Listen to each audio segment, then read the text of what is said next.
Welcome to Gospel Tangents, the best source for Mormon history, science, and theology, and first daily Mormon history podcast. I'm Rick Bennett.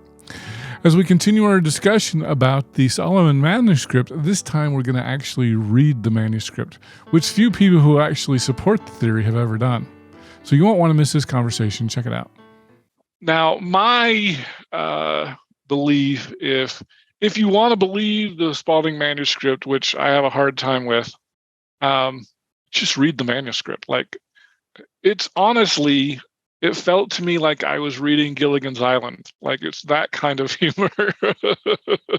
So we'll do that in just a minute. But E.D. Howe sold his newspaper for $600, but the newspaper folded later that year in January of 1835. A man by the name of L.L. Rice purchased the assets of the Painesville Telegraph in 1839 to 1840. Rice then moved to Hawaii and took all the documents with them. He moved in the 1880s. James Fairchild, who was the president of Oberlin College in Ohio, suggested that Rice look through the documents in search of pre-Civil War slavery information. It was at that point that the Spalding document was discovered. L.L. Rice notes, quote, "There is no identity of names of person or places, and there is no similarity of style between them." Rice continues, this is a letter to Joseph Smith III in 1885. Rice says, "I am of the opinion that no one who reads the manuscript will give credit to the story that Solomon Spalding was in any wise the author of the Book of Mormon. Finally, I am more than half convinced that this is his only writing of the sort, and that any pretense that Spalding was in any sense the author of the other is a sheer fabrication. It is easy for anybody who may have seen this or heard anything of its contents to get up the story that they were identical." So I've got a link here. You can actually view the manuscript. I've got a screenshot there. It was donated originally to the Community of Christ and Joseph III. Then it was housed at the Oberlin College. And if you go to archive.org, or you can click on this link, it'll take you right to the Solomon Spalding manuscript, because it had no name. And you'll even notice here, if you read it, there are some crossouts in there. It looks more almost like a rough draft, but it's hilarious. It's really like reading, Gilligan's Island, meets the Indians or something. So it was first published in 1885 in Lamona, Iowa. So jumping back to E.D. Howe, he admitted that he had Spalding's manuscript, and we're going to prove that this is the manuscript that he had here in just a few minutes. It was obvious that the former minister's work, A Secular Test, was not the source of the Book of Mormon, a lofty religious tome. Although the introduction, ethnological assumptions, and mystical lore were undeniably similar, to explain the enigmatic gaps in genre and plot, Howe wrote that his witnesses claimed Spalding had, quote, altered his first plan of writing by going farther back with dates and writing the old scripture style in order that it might appear more ancient. So Howe further purported that through some unspecified means, and the details are always really fuzzy on this, I will say, people who still believe this, Rigdon must have secured this hypothetical second revised manuscript while he was living in Pittsburgh. He concluded, quote, "We therefore must hold out Sidney Rigdon to the world as being the original author and proprietor of the whole Mormon conspiracy until further light is elicited upon the lost writings of Solomon Spalding." So even E.D. Howe knew, and Philastus Hurlbut knew, this just bears superficial resemblances to the Book of Mormon. And so therefore, clear back in the 1834, they're already saying, well, there must be another manuscript. Clearly, it's not this one. But I just say, read it. I've got a screenshot here of kind of some of the introduction that you can see from that archive.org website. I will say this, the introduction bears some striking resemblances to Joseph Smith's history. The introduction states that the author found, quote, a flat stone and raised it with a lever, which sounds very much similar to Joseph Smith's account. The stone was found near Conneaut River, near a fort, and you could read that there, but I'm gonna jump ahead. And so a lot of the stories of finding the manuscript, and it's a manuscript, not gold plates, I'll mention that, are very, you can definitely see some similarities with Joseph Smith's story, but that's kind of where it ends. So the stone leads to a cave with a door, and I love how Solomon Spalding spelled door D-O-A-R. He had some atrocious spelling. Quoting from the manuscript story, kind of sounds similar to Joseph Smith. My mind filled with awful sensations which crowded fast upon me would hardly permit my hands to remove this venerable deposit. He goes on to say that it contains 28 rolls of parchment. And this is where we start to diverge a little bit, written in elegant, and I love how he spells elegant, E-L-I-G-A-N-T, hand, with Roman letters and in the Latin language. So no Reformed Egyptian, we're definitely Rome and Latin. Here we go. My favorite thing there, he talks about healthy, buxom lassies. And so that's why I titled this slide. I've got some extremely poor spelling. He can't spell Mississippi, can't spell Europeans. Extricated from the Watry tomb. The king stepped forward, S-T-E-P-T. He talks about the Indians performing many odd gesticulations. The timber which we hewed, H-U-E-D, on two sides. And then the healthy buxom lassies. That's actually a pretty funny story. If you really want to enjoy like some light reading, it really is like Gilligan's Island or the Monkees or something like that. But let's talk a little bit about some of the main characters. Fabius was the leader of the ship, and the Emperor Constantine sent Fabius to go to Britain, which he misspells constantly. Some of the other characters are Lucian and Trojanus, Droll Tom. When he talks about the Indians, he refers to them as Delawanics, kind of sounds like Delaware. The Ohans or Ohians, the Scioto and the Kentuck Indians, they're all having very American-sounding names. We'll talk about the storm. I mean, this kind of bears some really superficial resemblances to the storm that Nephi experienced. It says that they arrived near the coast of Britain when a tremendous storm arose and drove us into the midst of the boundless ocean. Soon the whole crew became lost and bewildered. They knew not the direction for to the rising sun or polar star, for the heavens were covered with clouds, and darkness had spread her sable mantle over the face of the raging deep. Their minds were filled with consternation and despair.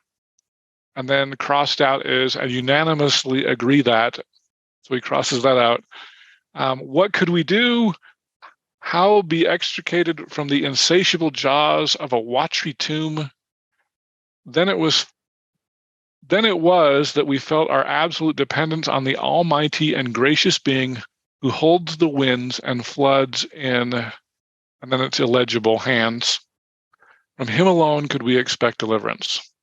So, I mean, you can see some very superficial similarities, but I mean, when you read it, to me, it's pretty clear that this is not the Book of Mormon. Let's jump into chapter 1. I think just reading the manuscript is the best evidence against the theory. But when they landed in America on the 5th day after we came in sight of sand, we entered a spacious river and continued sailing up the illegible, probably river, but I don't know what it says there, many leagues until we came in view of a town. Immediately the natives ran with apparent signs and surprise and astonishment to the bank of the river. After viewing us for some time and receiving signs of friendship, they appeared to hold a council for a few minutes. Their king then stepped, S-T-E-P-T, forward to the edge of the bank and proffered us the hand of friendship, and by significant gestures invited us to land, promising us protection and hospitality. We now found ourselves once more on terra firma and were conducted by the king and 4 chiefs into a town, whilst the multitude followed after, shouting and performing many odd gesticulations. So it goes on to talk about sharing a meal. The Indians, quote, fell to dancing, shouting, whooping, and screaming at intervals, then dancing, jumping, and tumbling with many indescribable distortions in their countenance and indelicate gestures. In fact, they appear more like a company of devils than human beings. Now, I don't know about you, but this does not sound like the Lamanites by any stretch. It sounds like a caricature of the Indians that I'm sure was common in the 18th, or even if you want to go back to 1799. I thought I would give you guys kind of I'm not going to read the whole thing to you. It's 162 pages, but contents of manuscript found. Chapter 1 talks about Fabius. He's kind of the hero of the thing. He was born in Rome, and he goes on a mission to Britain with 2 T's. Discovered a new land inhabited by natives with many odd gesticulations, dancing and singing. Often these natives barked like dogs and sounded like bullfrogs.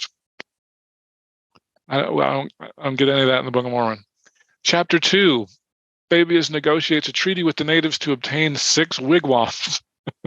I don't think the word wigwam is even in the Book of Mormon. In return, the natives received 50 knives and a scarlet cloth. Captain Lucian and Fabius become judges over their crew and built houses of worship. So we've got a little bit of religion in here, I guess, if you count that. Fabius and crew were Christians, of course. Trojanus becomes their minister of choice. Since there were 7 women on board, these women are allowed to make their choice of which man to marry, because they're clearly not getting back to Britain, leaving 6 men single. Fabian notes that the natives were uncivilized like an orangutan, which is just a great spelling. They ate dinner, got drunk, and retired 2 by 2, hand in hand. Ladies' heads a little awry, blushing like the morn, they resolved to build a church. Oh, it's funny. It's hilarious, I think. Chapter 3, the language of the natives was the Delawanics. They were tall, wore loincloths, and clothing was made of animal hair. The one half of the head of the man was shaved and painted with red, and one half of the face was painted black. Dogs were sacrificed to their god, and Fabius tells of a strange mud wrestling ceremony. Chapter 4, Fabius begins a strange discussion about whether the sun or the earth is the center of the universe. He decided to go up the river to find other civilization. Fabius, Crito, and a Delawan interpreter meet the king and bring an animal called a mamoon. Maybe that's a baboon. I don't know what that is. Back. A mamoon is bigger than an elephant, docile, provides milk, and its fur is shaved to make clothing. I don't know what that is. Crito notes that these people are also ignorant savages, but they are kind like Christians. They go up the Susquehanna River to a city called Okwahan and receive further gifts from the king there. Chapter 5, after further travels, Fabius and crew meet the new race of people. They meet a group of farmers with domesticated animals, such as elk, turkeys, and geese. This group of people manufactures iron, lead, and steel tools. They make beautiful pottery, but buildings are very simple. Chapter 6, Fabius reports that a group of people called the Ohans had an alphabet and wrote on parchment. Their constitution and laws are committed to writing. They love to write poetry. And then I don't know what Religion 7 is. I was trying to decide if that was supposed to be religion. They do, I think it's chapter 7. They do discuss religion. These Native Americans believed in an omnipotent being who is self-existent and infinitely good and benevolent. This being formed 7 sons that managed the affairs of his empire. There is also another great intelligent being who is self-existent and possessed of great power, but not of omnipotence. He is filled with infinite malice against the good being and exerts all his subtlety and power to ruin his works. So there's 2 chapter 8s. The first chapter 8 is an account of Baska, a partial story of a man named Baska is told. He was celebrated as a man of the most brilliant and extraordinary talents. And then the second chapter 8, Spalding takes a break from the story with a few sketches of biography and proceeds to tell of, quote, the great and illustrious Labaska. He is the man who first introduced their present method of writing. For instance, he is represented as forming a curious machine and having placed himself upon it, he mounted it into the atmosphere and ascended a great height, and having sailed a considerable distance through the air, he descended slowly and received no damage, that multitudes of astonished spectators had a number of times seen him perform this miraculous exploit. All right. There's only 14 chapters. I'm trying to give you a quick summary of every chapter. Chapter 9, the people lived on both sides of the Ohio River, excepting the cities of Galanga and Gamba, whose kings claimed jurisdiction over an extent of country of about 150 miles along the River Ohio.